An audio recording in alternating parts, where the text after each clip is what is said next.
start. Okay, there was a question about the spring course. Does anyone here have any questions about spring course? There's a question on Piazza about it. The idea for the spring course is it's got entitled Software Foundations. This is a kind of term of art. I don't actually like it very much, but it's what people have started calling these courses all over the place. Idea of Software Foundations is we're going to talk about theorem proving.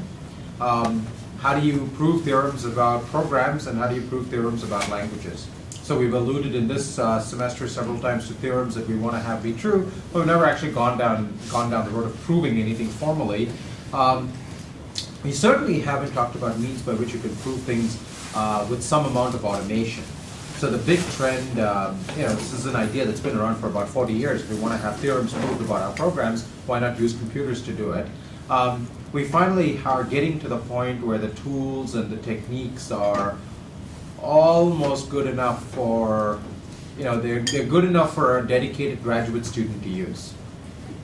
Okay, this is huge progress, right? It was 40 years ago. There were no such tools and techniques. They existed, but nobody could actually prove anything of any significance with them. They're now at the point where a dedicated grad student can use them, which means at Brown, of course, we throw it at our undergrad, so that's why it's an undergrad course. So it really is genuinely open to undergraduates. You are expected to care about theorems. If you don't like theorems, don't go anywhere near this course. It's all theorems. The means by which we describe and prove theorems is fairly sophisticated functional programs. Okay? So in particular, functional programs that use something called dependent types. So if you think functional programming, okay, I'm sick and tired of it, I'm done with it this semester, don't come anywhere near the course, terrible idea. If you think, wow, this is pretty cool and it doesn't look like it's hard enough yet, then this is exactly the right course for you. Okay? You will write assertions about your programs that are usually larger than the programs themselves. You'll write proofs about the programs that are even larger than the assertions. And if that sort of thing makes you excited, I mean, I get excited by this sort of thing. If it makes you excited, then this will be an awesome course. Otherwise, it'll be a terrible course for you. So we're most probably going to use something called Coq, which is a dependently typed functional programming language, and people don't like calling it a theorem prover because it doesn't do much automatic proof for you. A better term for it is a proof assistant, meaning you write the proof, but at every step it checks and tells you whether you made a mistake in the step that you just wrote down. Right? You write a proof in your homework, so you just write whatever you want, right? Nothing actually checks anything for you. And you take discrete math and you purport all sorts of things, you write down steps. Even if the statement is true, the proof may be completely bogus. Right? I assume anyone who's T8 22 is certainly familiar with this. I'm sure even those who've taken 22 are familiar with this. A proof assistant doesn't let you do that. It will come back and say, I'm sorry, I don't see how, it's not usually going to say that step is not true. It's going to say, I don't see how you claim to get from this step to that. Now, sometimes it's just because it's annoying. Now, it is annoying. Sometimes the reason is annoying, it's because it doesn't know much about the world, right? It's just a dumb computer. Right? In a state of nature, it doesn't even know that 1 + 1 = 2. Right? It doesn't know any of these things. And so it'll say, I have no idea what that's true. It's like, oh, right, you don't know that this is, this thing is true. You don't know that something is associative. You don't know something is commutative. And you have to build up the theory that makes that all be justified. And sometimes it's for good reasons, because in fact the claim you've made is not true. You've taken a leap of faith, and there's maybe a case you've ignored that makes your statement actually not be true. Right? Like, we struggled a little bit last class, right, to prove the termination of the unification algorithm. Well, if you try to convince a computer that it actually does terminate, you'll go through quite a bit of work. Right? And sometimes, even those stupid things, you're like, look, it's just associative, it's associative, let's move on. It'll turn out that when you try to do the stupid thing, it's not quite true either. So there's all sorts of reasons why things are not true, often because they just aren't. And a proof assistant has the virtue of being extremely nagging. It will not let through something that is not actually true. And so it's also a huge amount of work, and this is why I say the automation level is still relatively low. It's great for graduate students, it's great for motivated undergraduates. It's not something that I would yet, someday we'd like to teach CS22 this way. Right? This is not a pipe dream. This is a true aspiration for many of us, that CS22 would be taught with actual theorem provers, and instead of just writing things on paper, you will actually write proofs that are checked by a computer, and you will then know whether you prove. It's like our homeworks in this course, right? You don't need to check anything. You know exactly how correct you are. So the same way, when you turn in the proof, the very act of having gotten to the QED line means it really is true, and we don't have anything to check. The computer has done the checking for us, right? The computer is the ultimate TA, as Benjamin Pierce likes to put it, right? So we would like to get to that phase. It's a long road. One of the things we want to do in this course, in the spring course, is do some project work that may actually help us get a step in that direction, going from somewhat lighter weight semantics to heavier weight semantics. That's the aspiration. Okay. Questions? Good. Okay.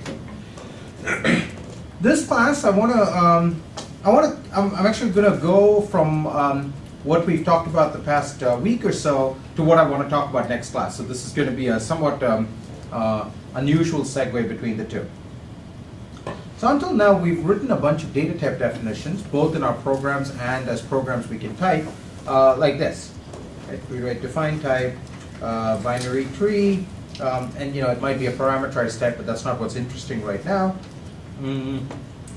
And what's a binary tree? It's either an empty or it's a node that has some value. Well, I guess I should just write this.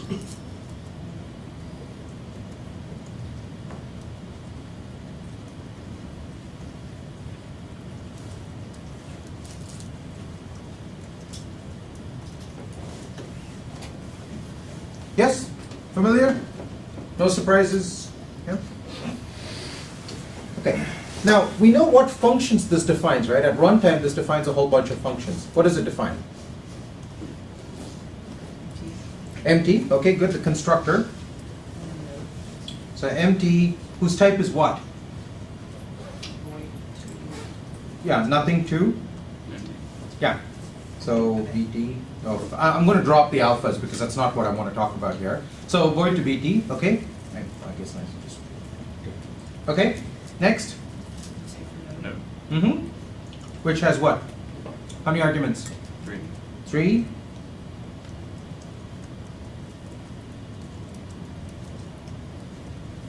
And produces a. Right? What else? Empty on node hop. Ah, okay. Types? BTA-able input.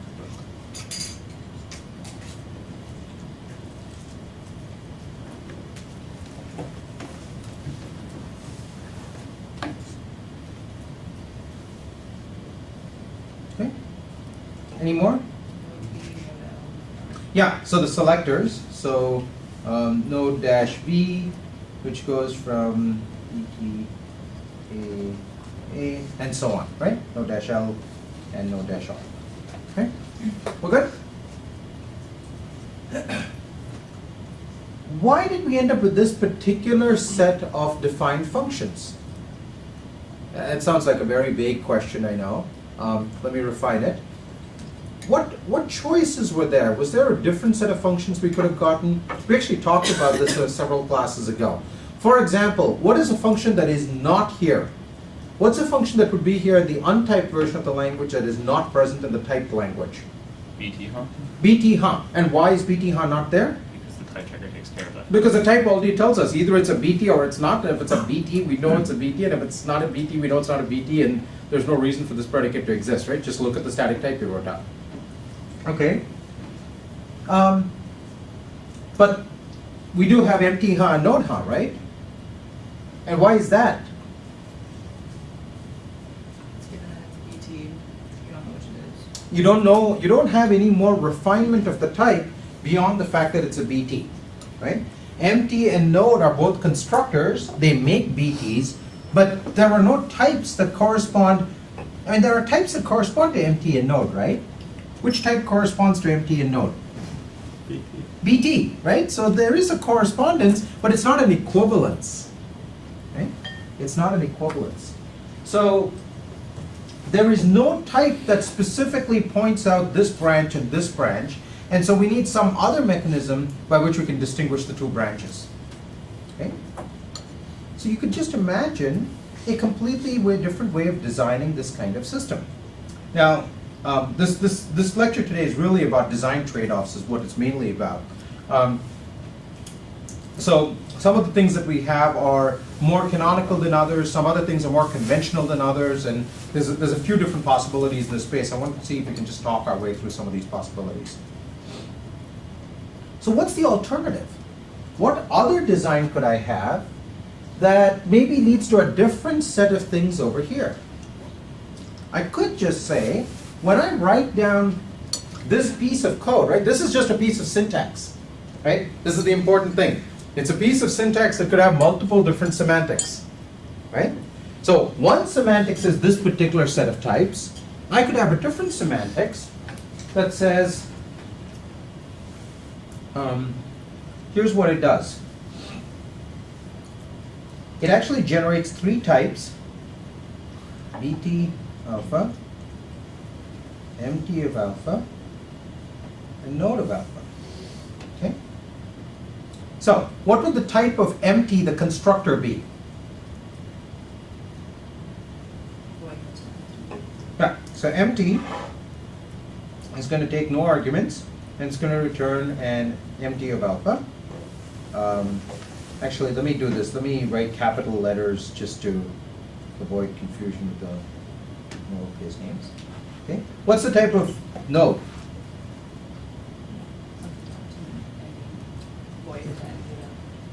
Alpha.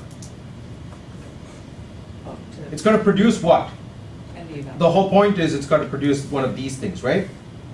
And what does it take? BT. Yeah, so the point is the subtrees can be any type you want them to be, right? It could be either an empty or a node. So this is still a BT of alpha and BT of alpha. Okay? So there are my 3 arguments. Now, what is the type of empty question mark?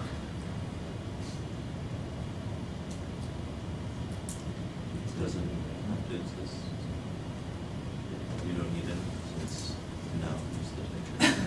Oh, there, you don't have. Ah, well, so we didn't have a type BT question mark, right? Because we said just look at the type and we know what it is. So why do we need a type empty question? Why do we need empty question mark as a predicate?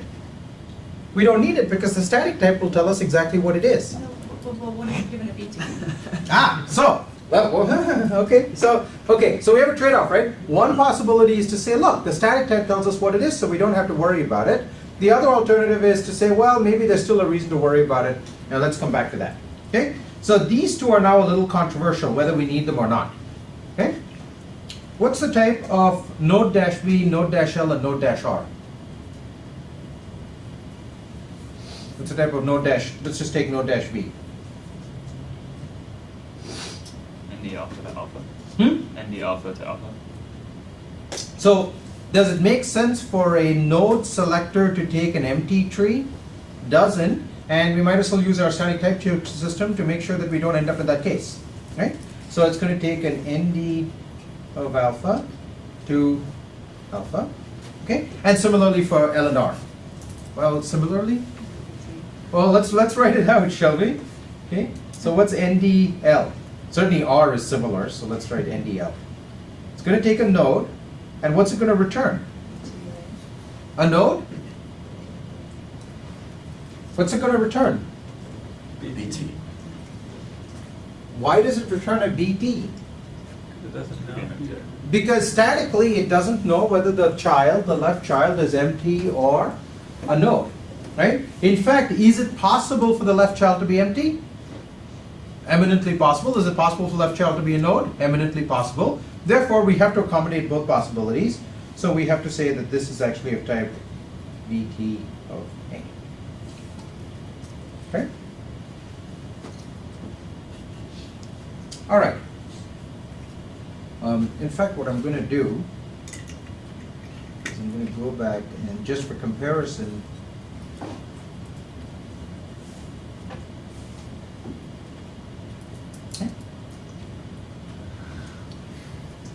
okay, so we see now if we allow each of these things to be types, we get sort of a different space of signatures here. But there's still one unresolved question. Do we need these selectors or not? But there's actually another unresolved question, right? does the set of types even make sense? Here's a program that you want to be able to write. Okay? You want to be able to write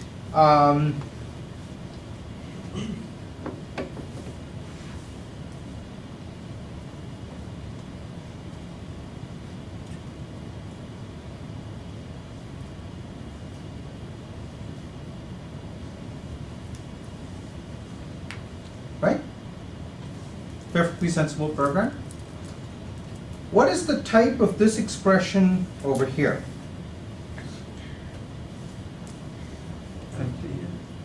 That's what's the type of this one?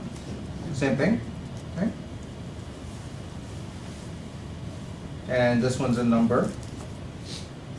Okay. So presumably alpha is going to be number. Right? And we know unification will take care of that for us if we have to infer types. Everything good? Everything good? What's the type of the node constructor?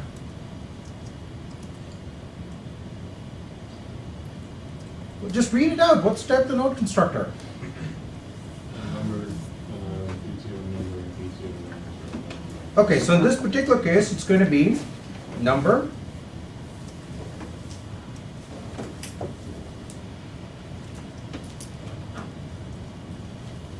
right? What should our type checker say? What? Error. Error, type error, right? Why should it say type error? They're not the same. They're not the same. I expected a BT and I got an MT, and those are clearly two different types. We just introduced three distinct types. Didn't we say that? We said we're introducing three different types, and sure enough, we've got two different types. We have a type error. This set of types for this constructors here and selectors isn't even consistent. Is it? Is it not? So until now, we've said if we have distinct types are distinct, right? I mean, obviously booleans and strings are distinct things, strings and numbers are distinct things. No question. Are these truly distinct things? Is there a sense in which they're not distinct? It's like Yeah. inheriting from. Yeah, exactly. It's the I word, right? It's kind of like the I word. So, you've seen the situation before, right? You've seen the situation in. Have you seen the situation? This is the Java situation, right? So, what we've done is we've created a little universe where there are BTs, but there are also types for MTs and NDs, okay? And we've said that a BT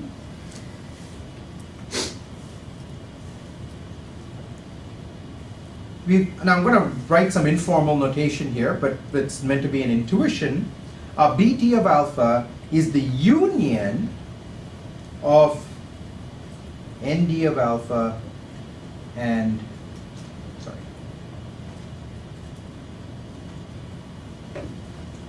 MT of alpha. Right?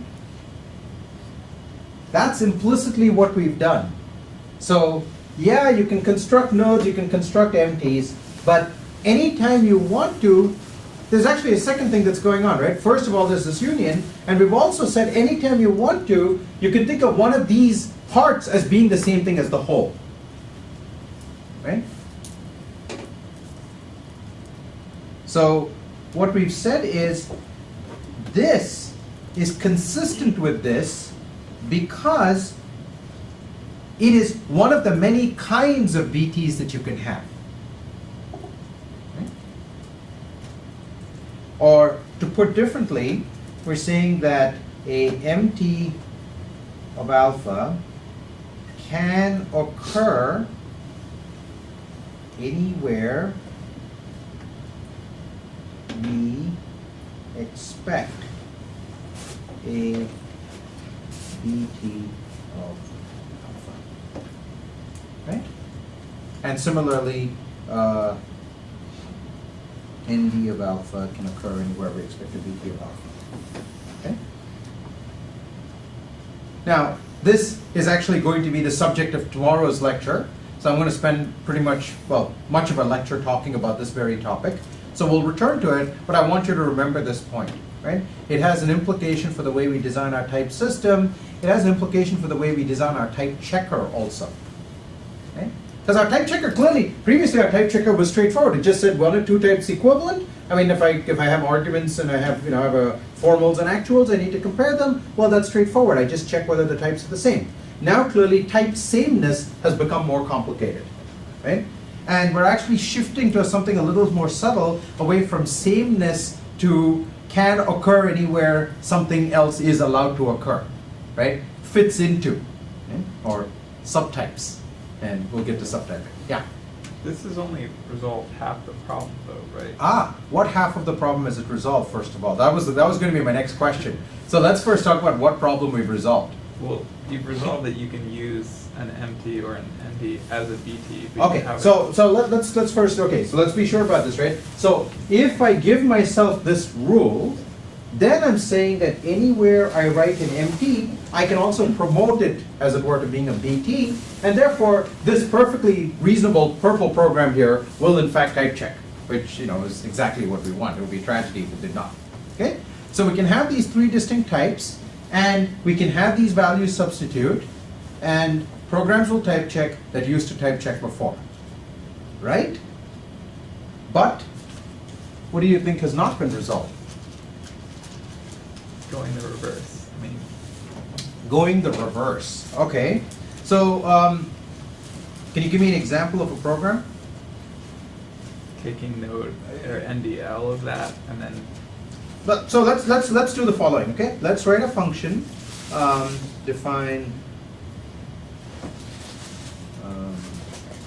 size of t is a bt of alpha. Okay, and it's going to return a number.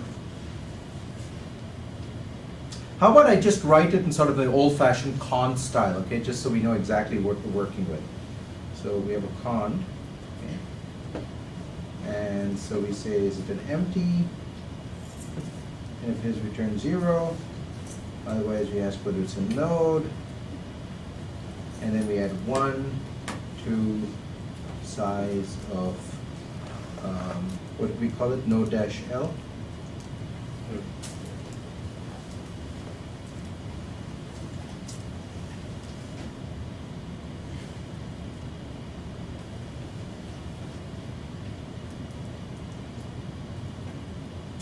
Okay? Yes? So we don't have empty predicate. Yeah. So, Don't there's a question here, right? We have not yet resolved this. I purposely wrote it in the con style, right? Because I wanted to bring up this question, like, do we need these empty node questions at all? Right? Now, is there such a question in Java?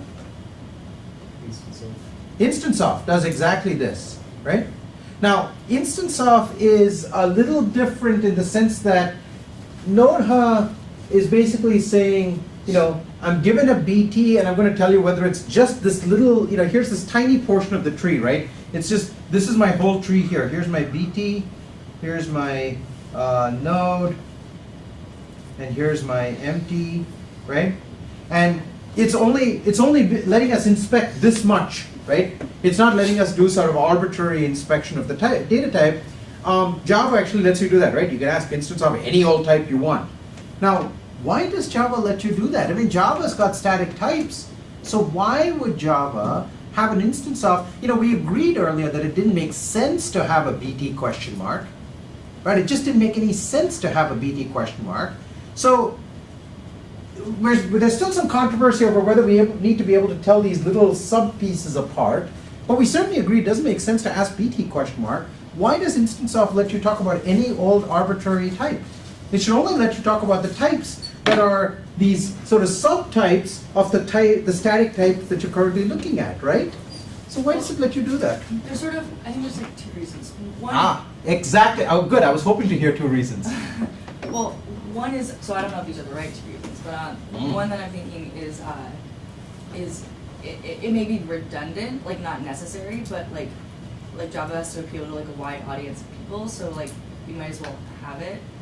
If it Argument by doesn't- idiots. No, okay, I'm sorry. Okay, no, so that's one possibility. That's actually, that's sort of half of one of the reasons I had in mind, okay? The other thing I'm thinking is given the static type checker in bracket, like you know it's a BT, Yeah. but you don't know if it's an MT or an Yes, yes. This is sort of the opposite direction where you know it's an where you know.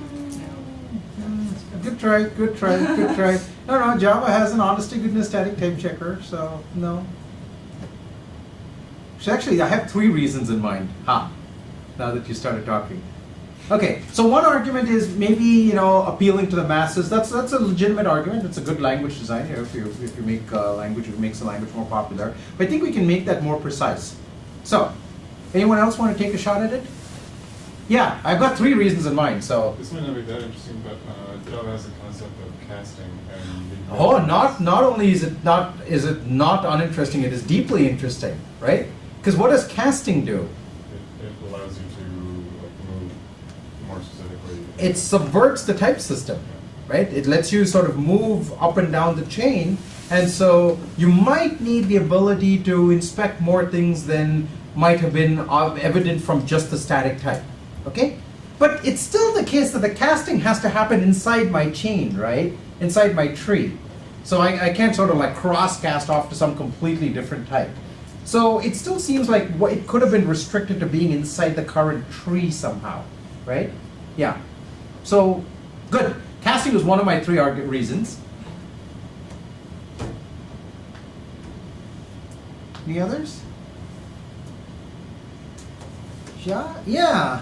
Just like from a software engineering perspective, like it makes sense to treat like everything uniformly and not have to have specific predicates for each type hierarchy. Yeah, no, that's fine. But so certainly there's a virtue to saying, look, there's just one operator called instance of.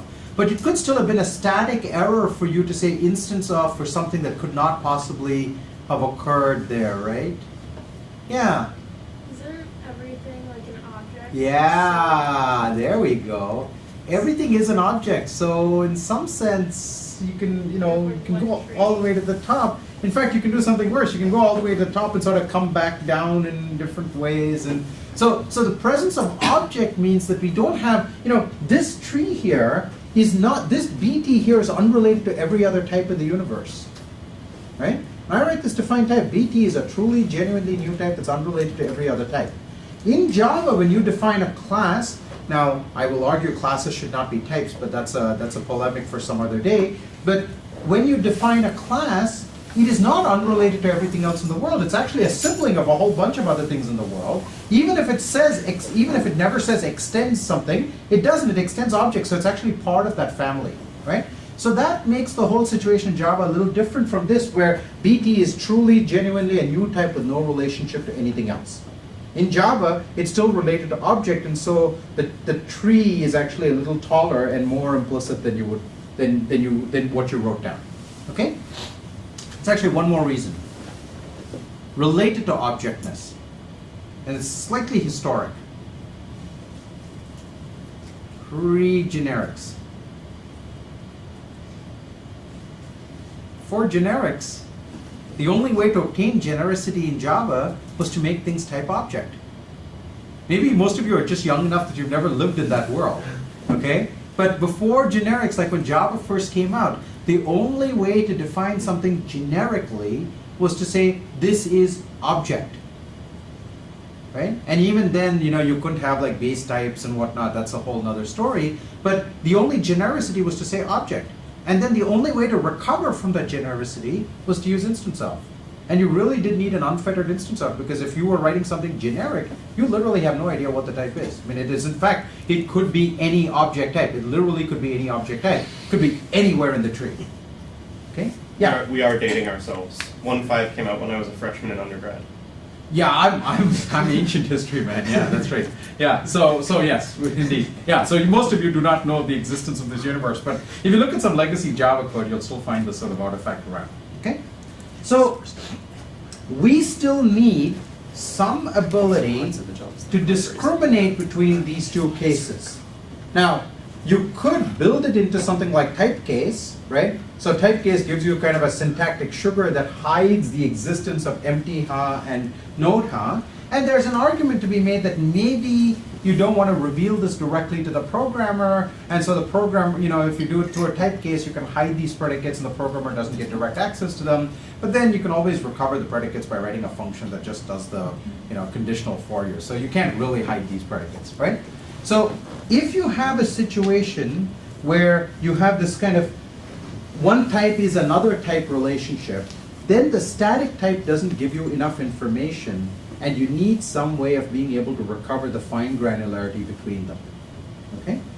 So in fact, in typed racket, which is different from the language we're programming in, typed racket is a typed version of racket, okay? As opposed to what we've got, what PLAI typed is basically ML encoded in racket. Okay? Typed racket is in fact a type system for the racket programming language. Things work more like this. You can actually write this con, all these predicates exist, but now there's a bit of a type checking problem, right? Joe, you wanna take a shot at this? Yeah, sure. I mean, Go for it. I was thinking about it in the context of JavaScript. But I can talk about this yeah, first. talk about this and then talk about JavaScript. Yeah, sure.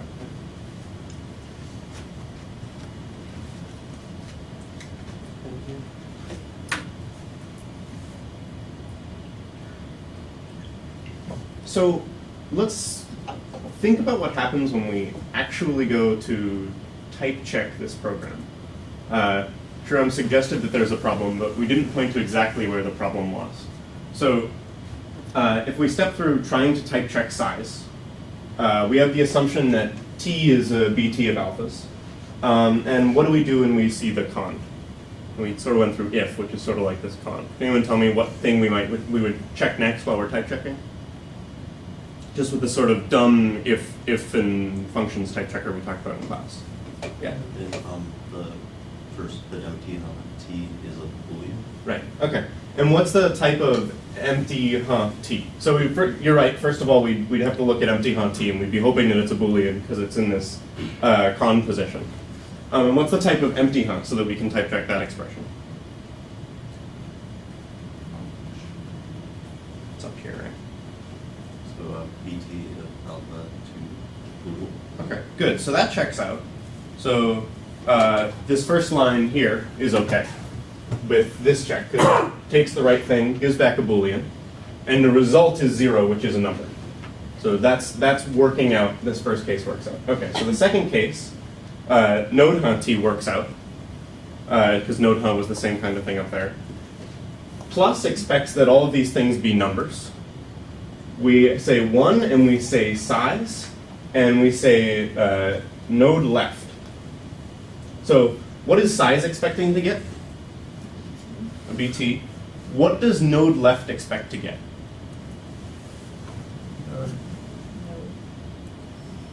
Right. So this one. Right. So that's where the type checker is going to complain. So it's actually just really explicitly saying what Shriram was pointing out the problem was. But if you think about what we were trying to get out of the type system, the type system we have can't bless this program. But is there anything wrong with this program? Right? Are there actually going to be any runtime errors if we run this on a real BT? So what do we know about the type of t when we're evaluating this expression here? It's a node. Yeah. So what you're saying is, well, okay, we've refined the type of t from this union thing that we had before, this whole big union, down to just this thing on the left, right? So we can actually, I'm not sure how much, I'm going to look to you because I'm not sure how much time I have to actually get into typing rules about this. No, let's not do that. Okay. Let's not do that. All right. So the point is that you can design a type system whose if rules the rules for conditionals that are actually checking things and telling you whether or not you will for sure evaluate the true branch or the false branch of an expression, to extend the type environment in the then and else branches of that expression and use that information there. So imagine that this was just an if. Just the simple if of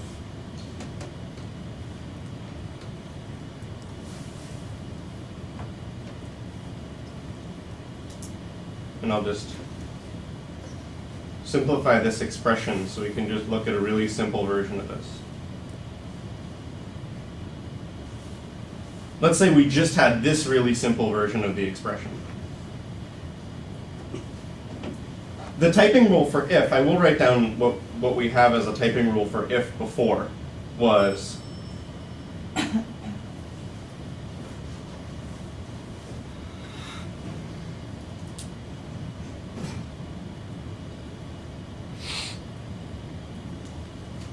so we needed that the conditional part is a Boolean.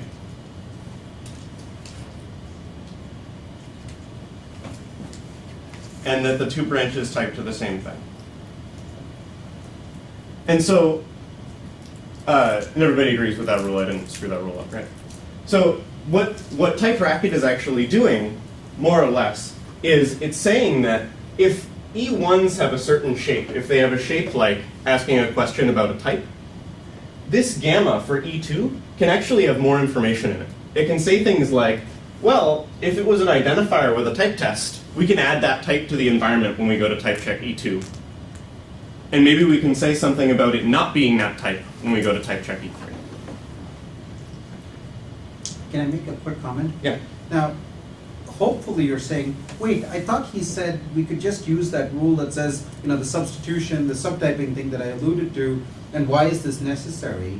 It's necessary for a somewhat sophisticated reason, and I discussed this a little more in the textbook the notes that I pushed, which is in Racket, every structure defines its own type, right? We talked earlier, if you go back up, we talked about defining this sort of sub-universe where, a little higher, yeah. Just the tree, go down halfway. Yeah.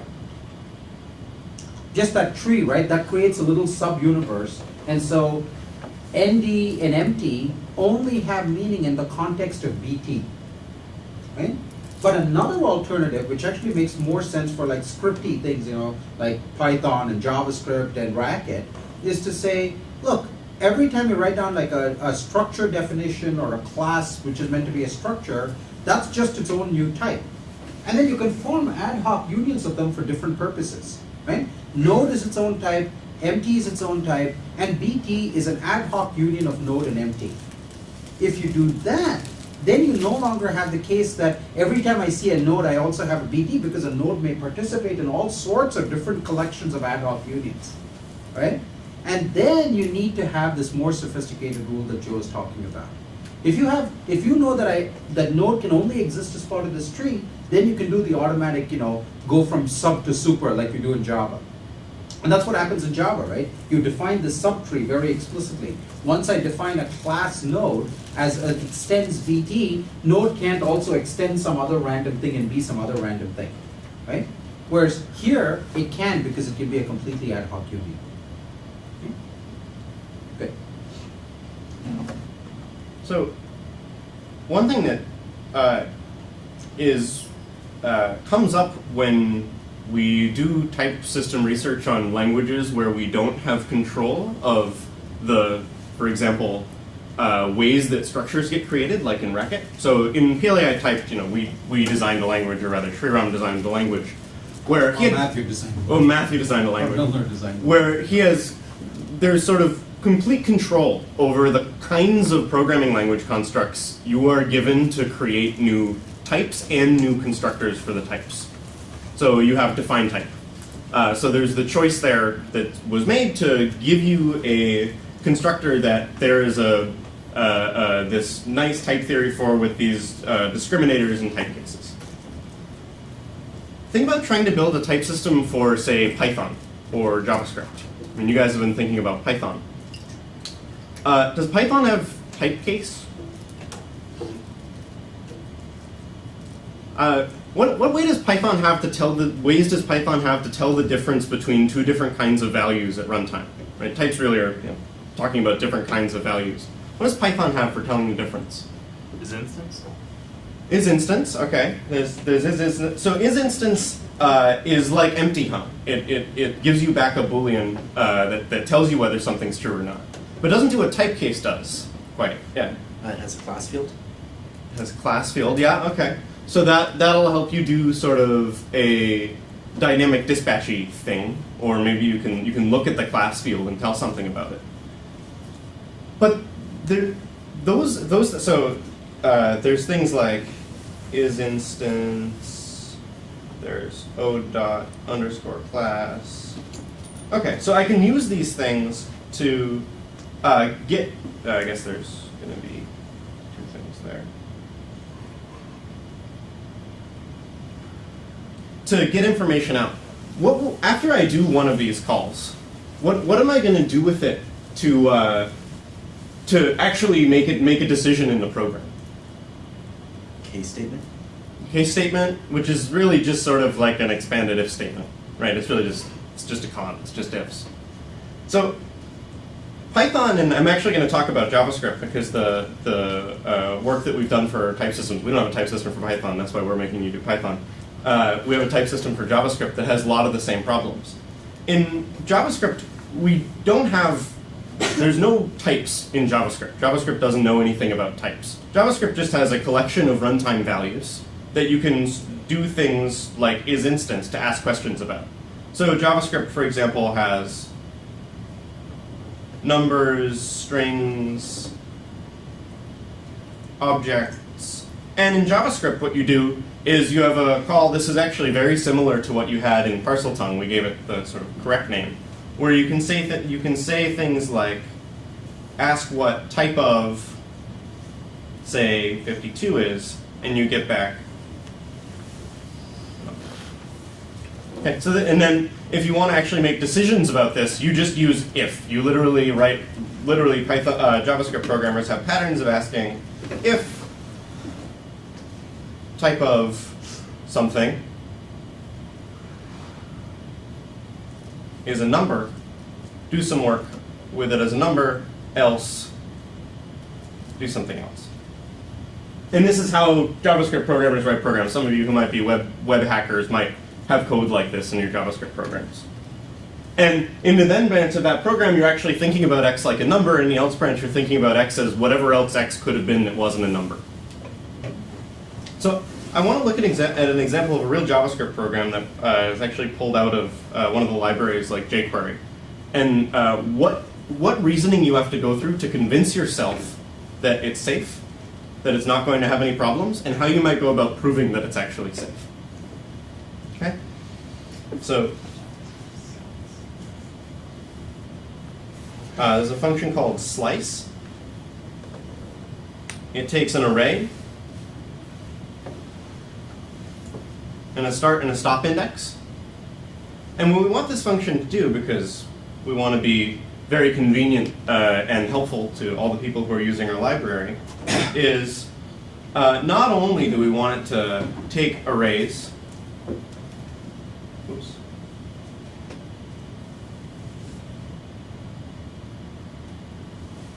So the general use of this would be you give it a start and a stop index, and it returns a chunk of the array. Any guesses on what this should return?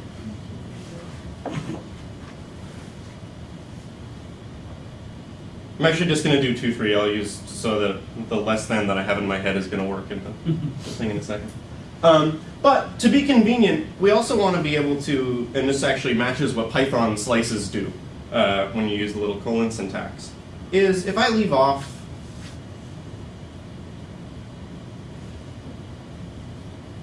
the last index, but I don't give a stop index. This is actually how slice in JavaScript works. Man, into that screen is great. I want this to just say, go to the end of the array.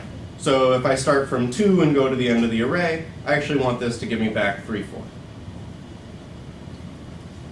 So there's some sort of optional thing going on with this last argument. So what might we think of as a type that we want Slice to have when we're telling people, when we're giving this API to people? So clearly, it's going to hopefully take arrays of things.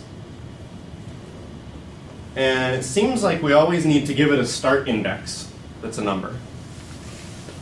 But what might the stop index be? What might we try and have the stop index be if we were in PLAI typed? Optional. Right, we might try and say option of.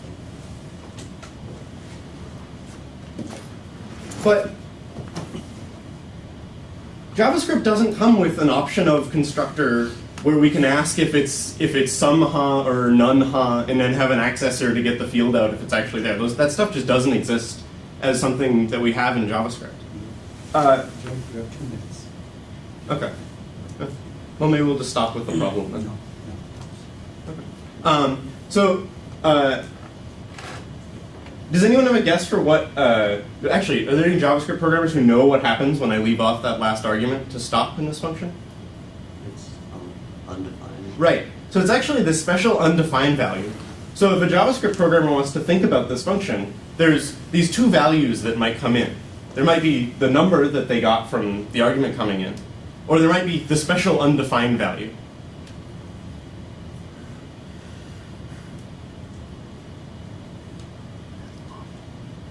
So there's actually 2 kinds of things we want to think about this stop being. This is either numbers or the undefined value.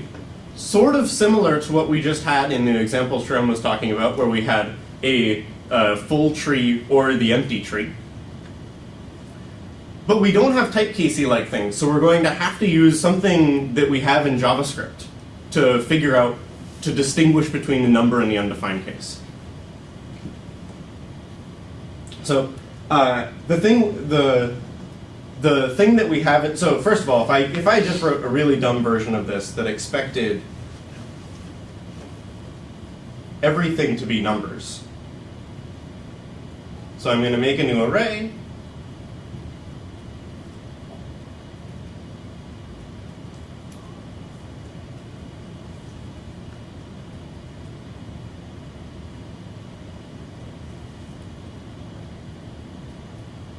And I'm just going to copy elements of the old array into it and return it.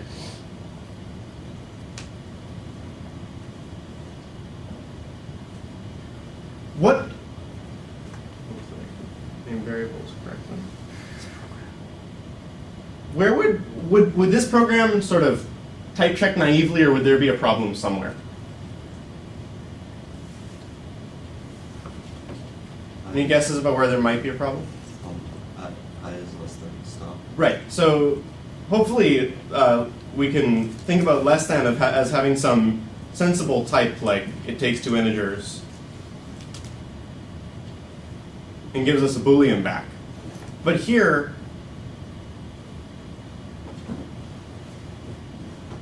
the type of stop isn't going to work with that. It's both of these. It's both of these. It could be both of these types. So we can't type check here. So what does the JavaScript programmer actually do in this program? What does the body of this look like in jQuery? Well, there's a type test at the top that says, if stop happens to be undefined,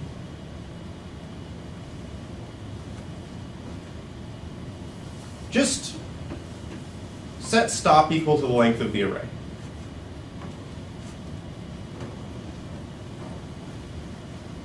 So now, is there a problem in this program? Well, you could still conceivably not give it an array argument. You could just call slice with no arguments. Good. Okay, that's one problem that could happen. Yeah. But that's what your type checker would have caught. Yeah. And we're assuming that all of the uses of slice get type checked, so that only these kinds of things can be passed in. This is actually, well, let's think about it. I mean, what could the type of stop possibly be at all these different points? What's the type of stop at the top of the function?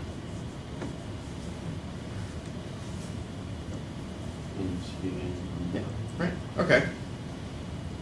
What's the type of stop what do we know about the type of stop right here, right inside this if? Right. Right after this assignment? In? Assuming we know something about how length works on arrays. So that's one branch this program could have taken. It could have said, it could have actually been true that stop was undefined when it was passed in and gone into this branch. And by the time it comes out of the branch, we know that it's an integer again. What if it was false? What if this test was false? You know, it was int all the way through. So at this join point here, after this if, sort of the then and else branches coming together, we know something about it being an integer. Now, we know that, but we would like to be able to convince a type checker that this is okay. What might we do if we were in Java to convince the type checker that it's okay? Joe, I think we should stop at this point. Okay. The point is, you can build a type checker that convinces it that it's okay. And Yeah. this is, yeah, Yeah. we're out of time. Okay. Great. So the one sentence conclusion is, you can insert a cast there to tell the language that it's an integer. JavaScript doesn't actually have casts that can fail at runtime. So you want to insert casts that provably can't fail. And that's what Arjun's dissertation was about.